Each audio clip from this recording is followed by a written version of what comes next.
Ireland. Deadline Hollywood reports the fundraisers hosted by George and Amal Clooney raised more than $15 million for the Clinton campaign. Let's bring in Lanny Davis, longtime Clinton loyalist and former White House special counsel to President Bill Clinton. Good morning, sir. Thanks for joining us. Good morning. You know, we're 48 hours away from the New York primary. Big day for both campaigns. 3 leading polls show the former Secretary of State with strong leads over Bernie Sanders by double digits in most cases. It's hard to ignore the crowds that Bernie Sanders is drawing. His campaign said more than 20,000 people showed up at his Washington Square event. Is the Clinton campaign at all concerned about some of these turnouts? Well, one of the reasons I'm on this morning is that you used the number 20,000, and we hear those numbers about Bernie Sanders crowds all the time. But what you omitted, or your background people didn't tell you, is another number. Since the campaign began, 38 primaries and caucuses, Hillary Clinton leads Bernie Sanders by 2.4 million voters. So 37,000 rally, we've heard 100 times on MSNBC.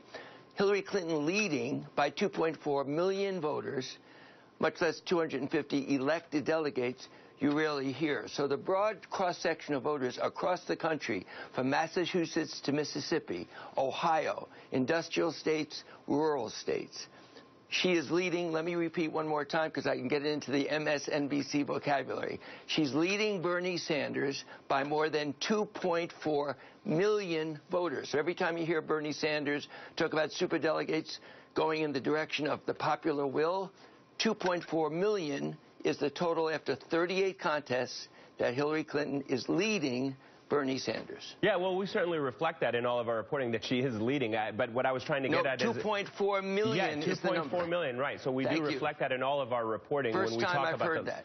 No, it's been reported. It's definitely been reported on the air, certainly on MSNBC. But what we were asking is, ahead of the primaries, is there a concern? She's still, and again, as we just said in the introduction, she's leading by double digits. Do those rallies concern her? That's all that the question was. If it's not, then the rallies show great enthusiasm, right, especially by young people for Bernie Sanders, and that's fantastic for the Democratic Party. And not only does it not concern, I'm here just, by the way, as a friend. I'm not speaking for the campaign. We hope those young people on the issues will see a big difference between Hillary Clinton and Donald Trump and Ted Cruz, and we're sure that Bernie Sanders will be on the platform endorsing Hillary Clinton if she is the nominee. I'm not assuming that yet, as Hillary Clinton would endorse Bernie Sanders by far over Ted Cruz and Donald Trump. And sir, let me ask you about former President Bill Clinton, who has been an almost daily fixture on the campaign trail. He ruffled some feathers a couple weeks ago when he drowned out Black Lives Matter protesters at a Philadelphia rally. A report on MSNBC.com found the campaign is forcing former Secretary of State to distance herself a little bit from her husband's record. Bernie Sanders is waging, in effect, a political war on 90s-era policies, a tactic aimed at hitting Hillary Clinton where it hurts her husband's political legacy, certainly as president. How difficult is it to manage a former president as a campaign surrogate? And does anyone on the campaign see him as a liability? Look, I really appreciate your reporting, and there's no disrespect intended, but you used a subjective and therefore debatable term, drowned out. The last I saw that scene, I've seen it a dozen times, so it's all in one's perspective. I don't discount your perspective.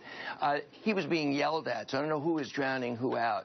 And he was trying to tell them that the victims of crime in the 90s were mostly black kids. But he's also said he regretted his own bill. His wife, who is First Lady, is being blamed for some of the bad aspects of that bill. She made a major speech on the consequences of that bill is mass incarceration in the 21st century. So I think that Bill Clinton makes a great contribution. He's still one of the best political people, the most popular person in the world at the moment. In all of the polls, you'd have to rank Bill Clinton as one of the top. And so he's a devoted loyalist to his wife. So I think those reports are anonymous. You can't name me one person from the campaign that I know of that doesn't want Bill Clinton out there campaigning for his wife. And sir, let me ask you finally, if Secretary Clinton secures the nomination, who do you think would be the toughest Republican opponent she would go up against? Boy, I'm always unpopular when I answer that honestly. I always thought Jeb Bush would be the toughest to defeat, and still do. And the Republican extreme wing is now captured by Ted Cruz, the most extremist and disliked person in the Republican Party in Washington. And Donald Trump, who is really not a serious presidential candidate, can't address issues, knows very little, and can't be possibly a serious president of the United States. So those are the two people left. I'm amazed. Mr. Lanny Davis, sir, thank you very much for joining us this morning. I appreciate your insights. Well, that wraps up this hour of coverage. My colleague Joy Reid takes over from here. She'll talk about the presidential candidates vying for the African-American vote. Are some candidates